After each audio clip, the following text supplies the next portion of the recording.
Today, we're going to be doing something just a little bit different. I recently had my first interview on a podcast called Blasphemy in the Bluegrass, which is a group run by the Louisville Atheists and Freethinkers and the Kentucky Secular Society. As I am from Kentucky, how could I possibly turn down my compatriots in this terrible struggle against superstition in the Bible Belt? I'm not sure if I gave the best interview ever. Again, I am new at it, but Sam and Benial, the hosts of the interview, were fantastic. They did really good, in my opinion, and hopefully I also did really good. So a big shout out to them for having me, and I hope everybody will check out their podcast and their groups, and maybe get involved if you are also an atheist in the Bluegrass. And without further ado, let's give it a listen. What up, heathens? Benil Watts here with both Sam and a special guest. Who the fuck is joining us, Sam? London Storm. Howdy. Hey, London, how you doing? I'm good. It's been a long week, though. I'm glad to have you here. Sam, you're supposed to, legit introduce him. I didn't mean for you to say, London, and then leave. It's me, London. Oh, believe me, we're professionals.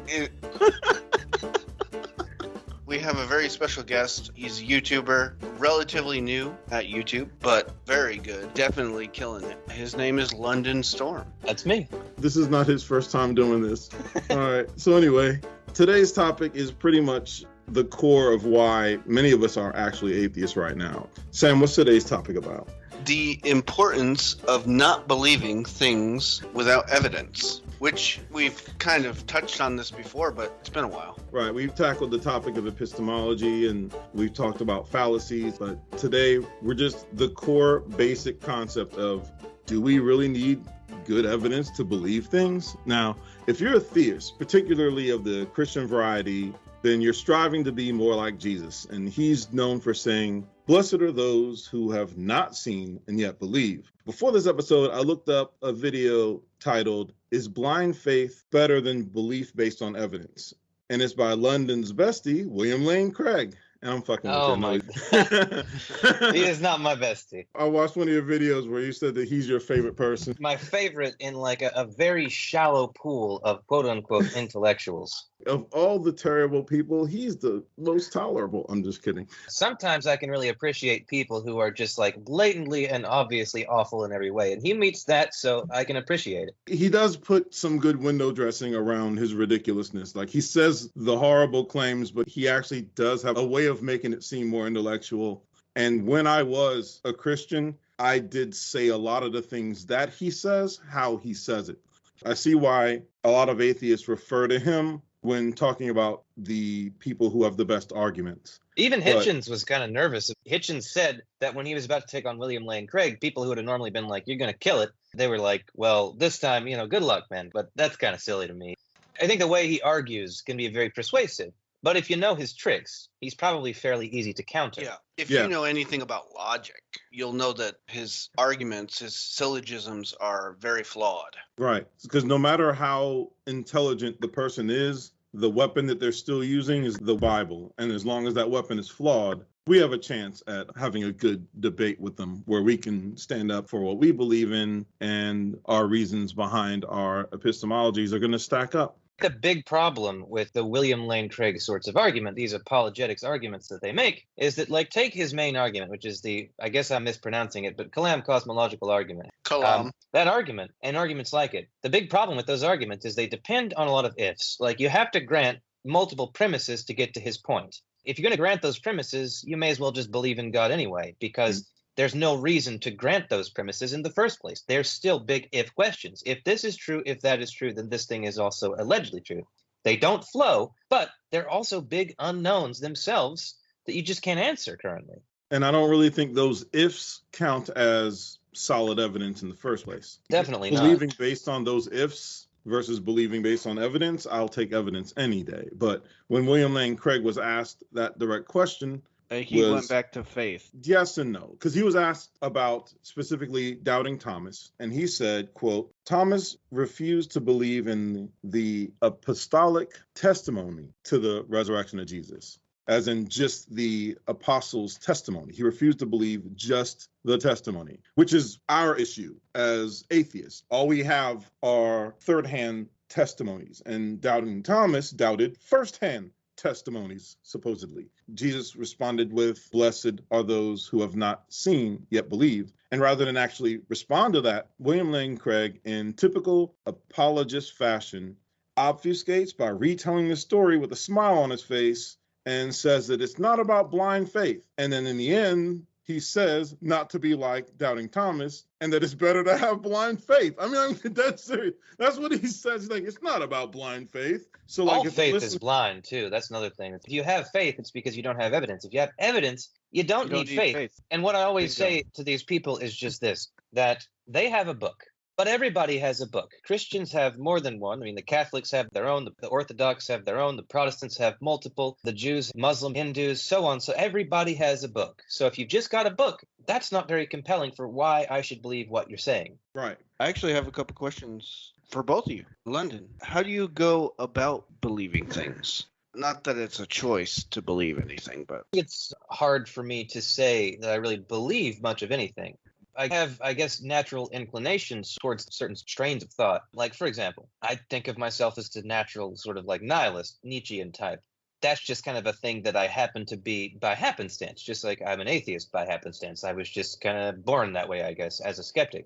I try to not believe things. I try to have evidence for everything that I think. You can't always do that. But when it comes down to it, I try to avoid belief as much as possible, because belief implies you're taking a leap that you probably shouldn't be taking in most circumstances. I can't really think of anything that I believe that doesn't have some grounding in a solid evidential sort of reality. But I may just be delusional. Who knows? When you say, I don't have any beliefs, an apologist listening would see, London doesn't even know what to believe. He doesn't even believe he's on earth right now. You know, someone could take that and misconstrue it. So when you say belief, what do you mean? To believe something is to take a leap away from logic and reason, for the most part. There are exceptions. You can have sort of, I guess, philosophical beliefs that come about through a reasoned examination of certain philosophies. But in the end, I sort of see belief as like almost a dirty word. But I guess, in a sense, we probably all do have beliefs in some way or another. Like, I believe that my wife loves me, and that's a good thing to believe. But I think I could say that that's also kind of backed by evidence. It's really hard for me to actually determine what beliefs I even have. Because that's the issue that I have, is when you're saying belief, you're referring specifically to when someone doesn't have either enough or any good evidence, whereas generally speaking, it just means that you're convinced of a claim. So like if I said, do you believe it's later than 7 o'clock? You believe that, but you have evidence, you have reason to believe it. It just means you're convinced. But when it comes to religion, you can be convinced on less evidence than the simple question, do you believe it's later than 7 o'clock right now? If you say it's past 7 o'clock, I can look at my clock and see that that is the case. I can look outside and see that it should be dark this time of year and say, well, that's probably correct, even if I don't have a clock.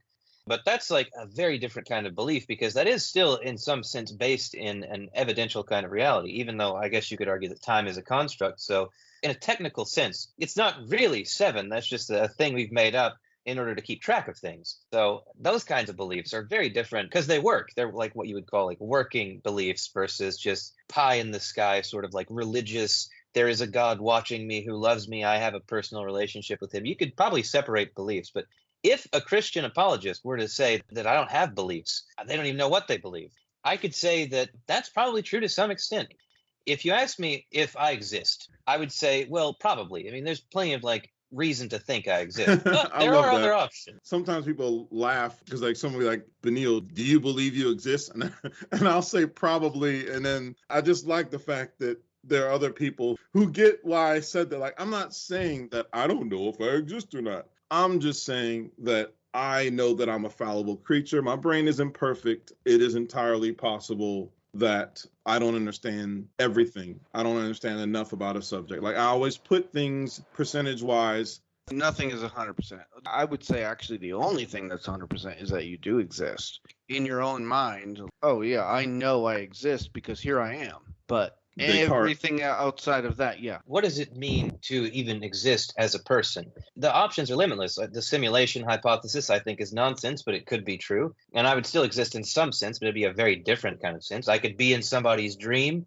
I could be somebody's delusion. I could be any number of things. Right. Video game, yeah. It doesn't mean that you exist as you think you exist. It just means that you do exist in some form. Maybe I'm a simulation, but I know that I exist. Like, yeah, definitionally, I have my even own if you thoughts. exist as a brain in a vat, that's still technically existing. In a sense, you could say that when people ask, do you think you exist? What they're asking is, do you think you exist in a certain sense that is particular to this universe where we are the evolved species we are over billions of years, or maybe if you're a creationist, not evolved at all, but existing in this universe in a certain preconceived form, which could be wrong. So in that sense, I would say I can't really say I exist if we're talking about the sense that everybody thinks that they exist in. Have either of you ever heard a good reason as to why it's better to believe without evidence? Absolutely not. No. I know that's a short answer, but It's an easy one. I've never heard any reason that I could possibly say that it's better to believe something without evidence. Whenever somebody believes something without evidence, I always question it. And whenever I question it, I find that their justifications aren't very good. So I can't really see many places where it would be appropriate to believe things without evidence. Evidence should be what we always strive for. I do actually have one small counterexample. It's the hyperactive agency detection device. So this is an evolutionary thing that humans and indeed other animals have developed over time. The thing in your mind where if you see something in the bushes and it's moving the bushes, back in the day in the Serengeti, humans would assume that that was something that it was going to pounce out and eat you. I guess that there's evidence there because the bushes are moving, but immediately you would assume that it was a lion or a leopard and you would run away. Now, worst case scenario, you ran away for nothing. It was just the wind. But if you didn't have the hyperactive agency detection device and you were just like, it's just the wind, well, what if it is a lion? I guess in some way, belief comes from things that are very real.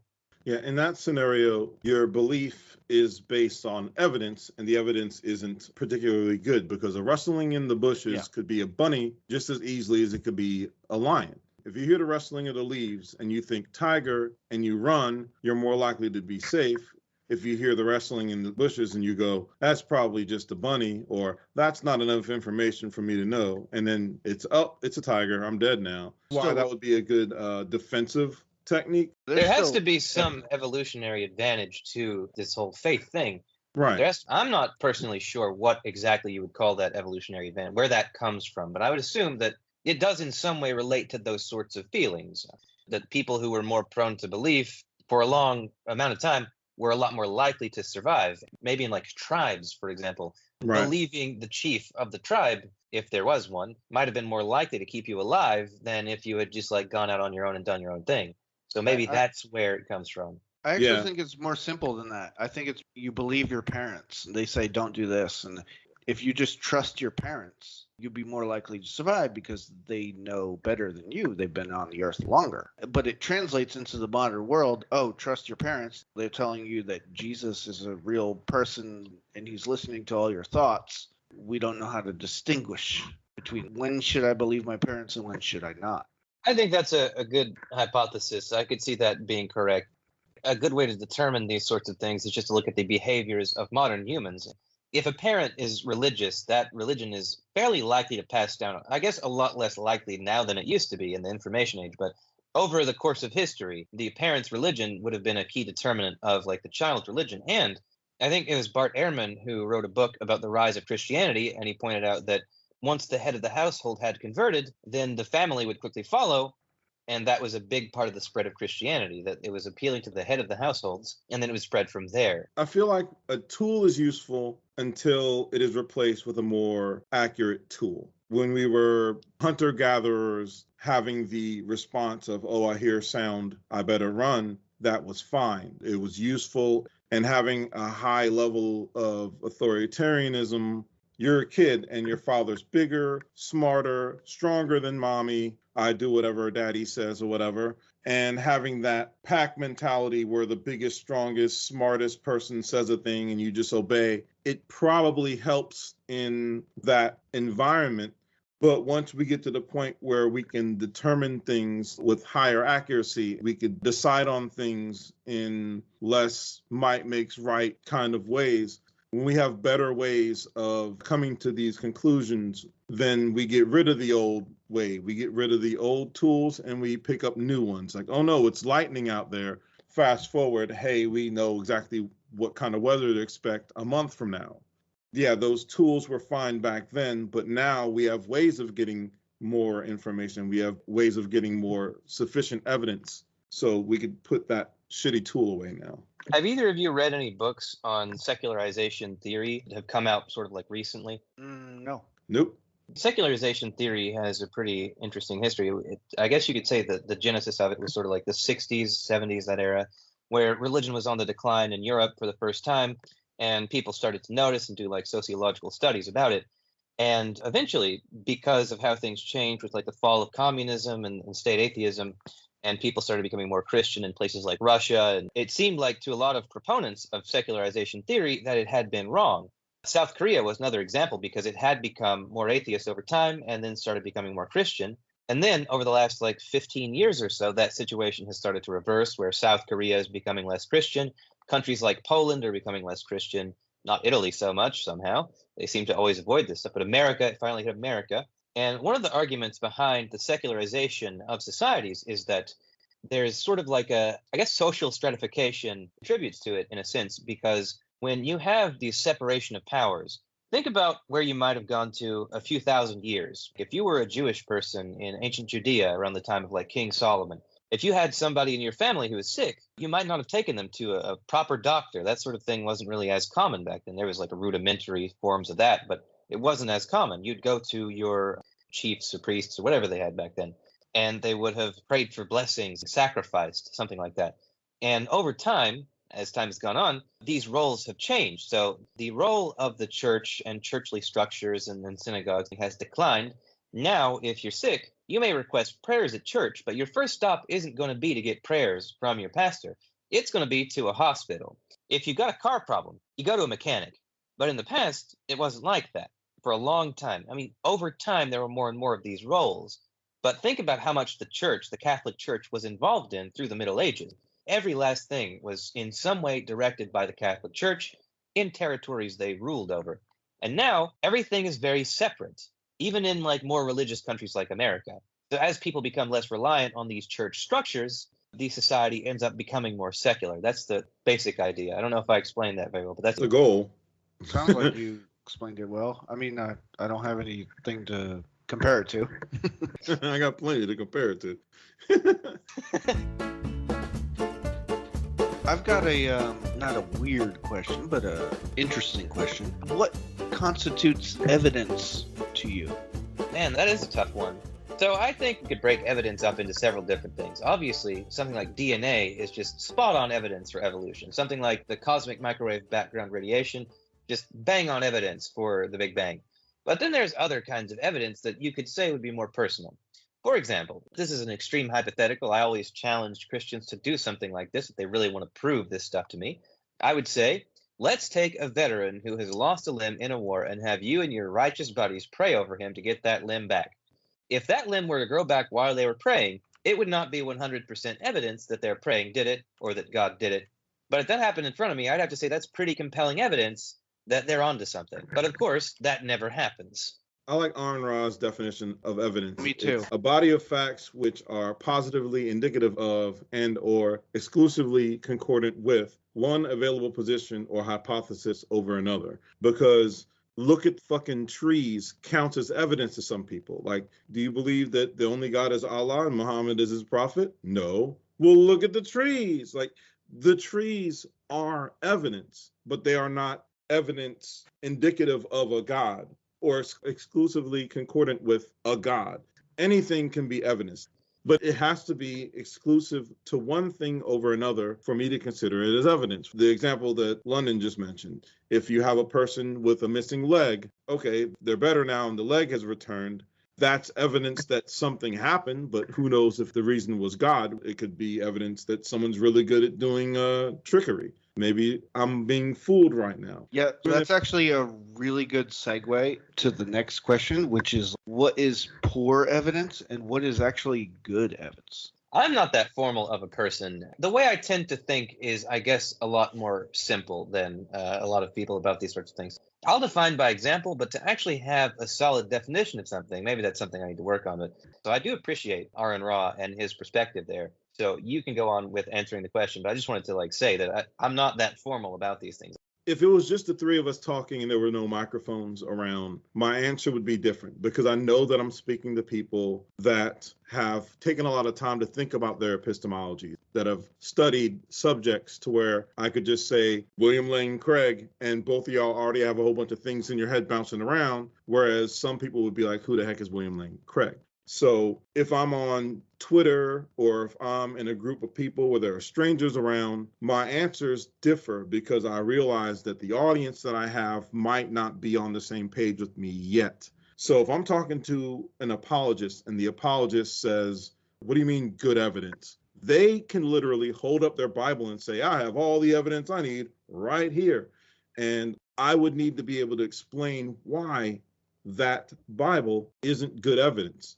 You can't use the claim to prove the claim. Exactly. That's what I was about to say. I was like, the Bible is the claim. The Bhagavad Gita is the claim. The Book of Mormon, the Quran, those are the claims. And reality, the rest of the world is the evidence. So if your book says that there was a worldwide flood, then the evidence for the worldwide flood would be some sort of body of facts that positively point to the flood over any other possible explanation.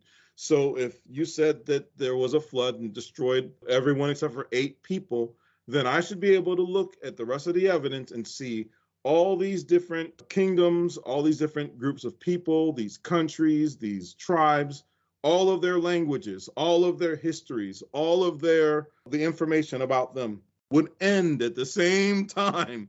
I should be able to go through Africa. Look at all these 300 languages that they were speaking around 4,000 years ago. Oh, they suddenly stopped. That's not what happened. We can find those languages continuing.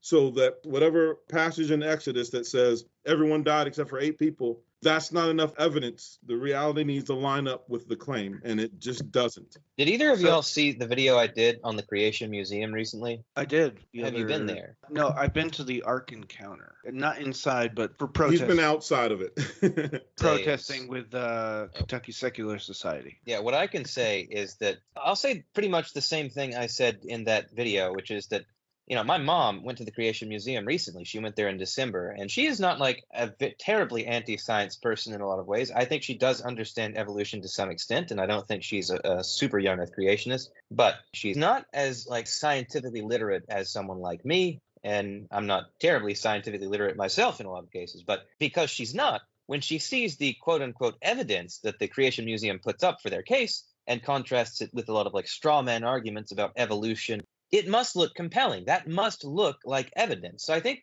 that a key component of evidence is not just having a claim or an assertion, but having stuff to back it up in juxtaposition to something else. So in this case, the young earth creationists, they're making assertions that actually this is how it really happened. And to understand why they're wrong, you have to understand the exact other side of that, which is the scientific perspective. I mean, I might be getting off topic here, but I've thought what I would like to do is have someone go to the Creation Museum that already believes in creation and read their stuff on evolution. And then the book I always cite, the beginner book, is Richard Dawkins' The Greatest Show on Earth, The Evidence for Evolution. Show them the Creation Museum exhibits on evolution, and then have them read Dawkins and see which one they think is more evidential in nature. Because it's clear to me, as a more scientific sort of person, that it's going to be the Dawkins book. I may have gotten off topic there. But... No, you didn't. But I was actually wondering, I already know your answer, Benil, but have you ever believed anything on bad or no evidence? I would say I definitely have, yeah. Or idealistically, maybe. There have been periods in my life where my natural skepticism declined a little bit because of, let's say, being around people with certain political ideologies that were more idealist in nature and have no real results. They have really fancy words and ideas that sound great on paper, But eventually I worked out of those things into things more evidence-based. And I feel like as I go on, it's getting more and more evidence-based. But there have been times where maybe like group influences played a negative role in getting me to fall for things that I would have never fallen for had I been more specifically rational about them. Yeah, I definitely had different ideas, and I would hear something. I wasn't as skeptical as I am now. Now, even if it's a mundane claim, I'm like, oh, let me check it out. I don't believe you. I Google like everything I hear. I Dude, Google that's my constantly. favorite. Constantly. I can have its pitfalls too, though. Like, I hate to tell so many stories, but I have another one that's kind of interesting. So when I was living in New York City last year, I was living in Brooklyn. The sky turned orange from all the wildfires. The smoke was terrible. The air quality was like 400 AQI, so just crazy unhealthy. You go outside, it was like breathing in just not even cigarette smoke, like twice cigarette smoke, it felt like. Just terrible for your lungs. So I have a friend that I was staying with. His name is Steve. He's a great guy. I love hanging out with him. But he does tend to, I guess, believe a lot of weird things. And so he had this machine that he wanted to purify the air with. It was an ozonator. And as I was leaving, he was putting it on. And if you don't know about ozone, it's very corrosive. It'll merge with practically anything, including itself. And it's very bad for the lungs and the eyes. But I was leaving. I was on my way to pick up somebody from the hospital, so I didn't have a lot of time to think about it. And on the way back, I was like, wait a second. Ozone. Is that machine spreading ozone in our house? And yes, it was. Even before I got inside the house, I was outside the house in the smoke, and I still smelled the ozone. And I was just like, oh, this is not good. So I go in and I tell him, hey, man, ozone is actually really dangerous. You shouldn't have that thing on at all. And it should have been kind of obvious, because if you have to have your doors closed while this machine is on, that implies the machine itself is doing something dangerous. And he got really defensive and said, well, I looked this up and it works. So you can just mind your own business. And it's like, kind of is my business. I live there. But a few minutes later, he messages me and he goes, so I searched it up again and I was wrong. It actually is really bad. I don't know how this happened. I tried to look it up. So that's like a huge pitfall of like where we're at now as a society with like social media and stuff and people manipulating the algorithms to just spread misinformation. It gets people hurt, and it's everywhere. It's crazy. Yeah, it's like super easy to find vaccine misinformation, climate change. If you type it in, that's almost the top result. And when it comes to religion, apologetics, it's even easier to be misled, because a lot of times what apologists do is they intentionally put out bad information. They intentionally obfuscate. They teach their congregations and their listeners phrases and terms so that when they do try to look it up, they're going to find misinformation. Like if you talk about evolution, right, they'll say something like polystrate fossils. Irreducible complexity. Right. These terms. That word, except for young Earth creationists. There is no scientific book where they explain irreducible complexity, because it's false. It's bullshit. It literally went to court and failed. Kitzmiller versus Dover. It failed. Yeah, that was a great trial. That's the thing about talking to people who know what you're talking about. I actually had an experience today involving the intelligent design people that was very perplexing. Oh. I'm sure you might have heard of the Salem hypothesis, which is about engineers being creationists. But I was searching it to find more about it, why engineers seem more likely to be creationists. I have ideas about it, but that's not what I'm talking about right now. What I'm talking about is I searched it, and the third result was from a website called mindmatters.ai. And it's a website that seems to be vaguely about artificial intelligence. But in their article about the Salem hypothesis, I noticed it was disputing evolution. So I go to the front page, and it's story after story just disputing science, like disputing neuroscience about the issue of free will, disputing evolution over and over. So I got very curious, like, this all sounds very familiar. I wonder who runs this. My running bet with my wife was the Discovery Institute. I told her, this has got to be the Discovery Institute. And lo and behold, I go and I find that, yes, it is run by the Discovery Institute. They have an AI center, and they somehow use that to promote their views. And this website is posing as an artificial intelligence site that's very legitimate looking, but it's actually about intelligent design. That's the third result for the Salem hypothesis. So that just goes to show how easy it is for them to manipulate their way to the top and mislead people. Evolution News is another website run by the intelligent design people. So you're looking for evidence and maybe like information on how evolution works, latest discoveries, and you're led to this site, which is run by the same intelligent design people as mindmatters.ai. These people are everywhere. We don't have peer-reviewed studies. We can't put our shit out there where legitimate scientists and legitimate experts in this field can combat it. We can't do that. I know we'll create websites so that when people Google XYZ, they'll show up right at our door and we can feed them all the bullshit we want.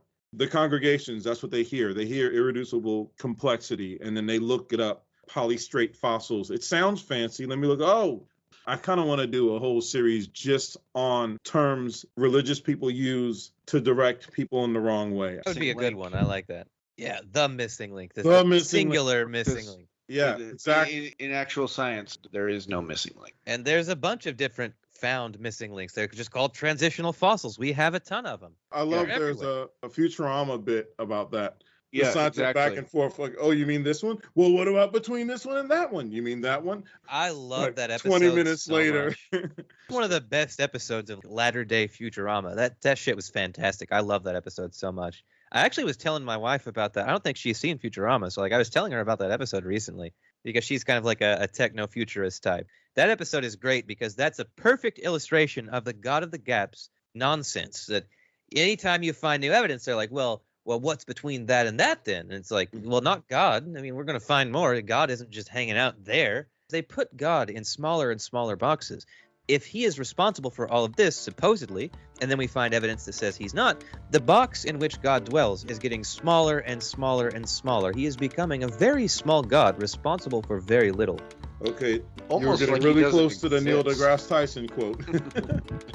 Yeah, I probably have heard it at some point, but I don't remember it, so I'm not trying to quote it. My apologies to Neil deGrasse Tyson. I'm sure you're listening out there, Neil.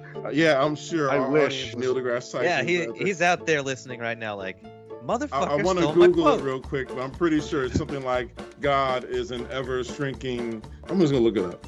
Angela, you could cut this out to make it sound like we knew what we were talking about.